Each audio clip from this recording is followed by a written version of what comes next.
हाँ जी वीरो की हाल चाल है। मैं थोड़ा चोरी शाट ही अज असी दरिया सतलुज आए हैं तो सैलाब बहुत ज़्यादा आया है इतने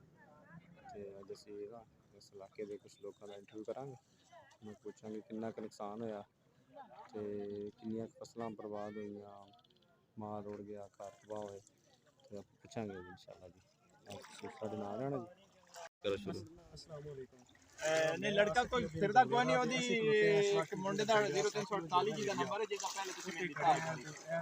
ओदा ओ कहंदा पे मेरी उधर ड्यूटी चली गई है ते कोई और मुअज्जम के अली उसकी कुछ करना ओदी चाक दे विच पै रहा है इस तो बाद पीछे काफी इलाके हैं जेरे तबाही उस बजा देती है जेले विच मेरा अच्छा डोला इधर का मेंदा लोगों का उन्हां दे विच भी पानी उन्हां एरिया अच्छा मैं पूछना कि जे कोई फिरदा आदमी गल करे मैं 2 मिनट बस 4 मिनट बाद ਇਹਦੇ ਵਿੱਚ ਪਾਣੀ ਬਿਲਕੁਲ ਤਾਰ ਹੈ ਤਕਰੀਬਨ 20 ਫੁੱਟ ਦਾ ਜਿਹੜਾ ਪਾਣੀ ਮੈਂ ਗੱਲ ਕਰਾਣਾ ਤੇ ਪਾਣੀ ਇਸ ਤੋਂ ਅੱਗੇ ਜਿਹੜਾ ਨਾ 100 ਦੀ ਤਰਫ ਪਾਣੀ ਜਾ ਰਿਹਾ ਹੈ ਉੱਥੇ ਵੀ ਬਿਲਕੁਲ ਮੈਂ ਪਤਾ ਕਰਨਾ ਪਾਣੀ ਜ਼ਿਆਦਾ ਹੈ ਪਤਾ ਕਰਨਾ ਮੁੰਡਾ ਵਧਾ ਕੋਈ ਲੋਟਾ ਲੈਣਾ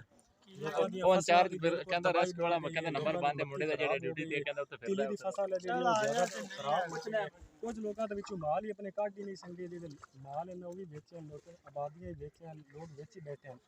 ਤੇ ਰੈਸਕਿਊ ਦੀ ਜਿਹੜੀ ਟੀਮ ਹੈ ਨਾ ਬਸ ਉਹ ਇੱਕ ਰੈਸਕਿਊ ਦੀ ਬੇੜੀ ਆ ਕਸ਼ਤੀ ਆ ਜਿਹੜੀ ਉਹ ਉਹਨਾਂ ਨੂੰ ਇੱਥੇ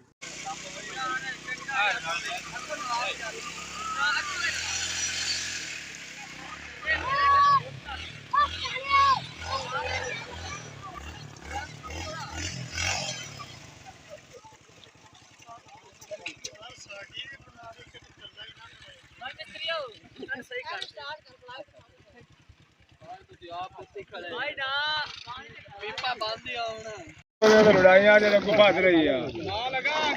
गाना गा तो सुक्की मारी है बेटा माल वदा सारा है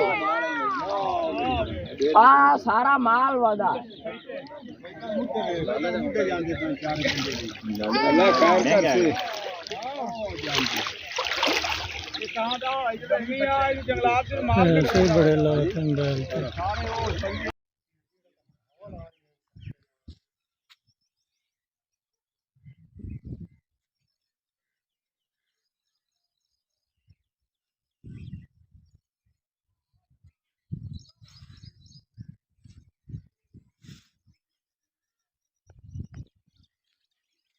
लड़ाइयां ने को भाग रही है गाना गा तो सुक्की मारी है बेटा माल वदा सारा है सारा माल वदा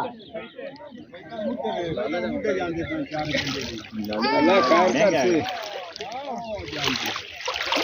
से कहां दा गर्मी आ जंगलात से माल ऐसे बड़े लोग अंदर सर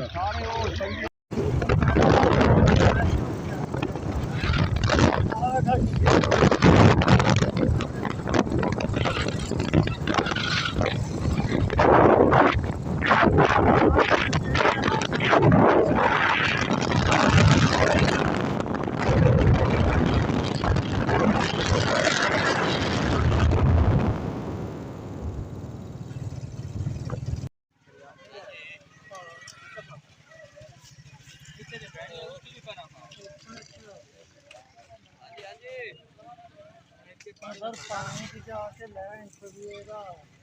सफदा ले किधर गया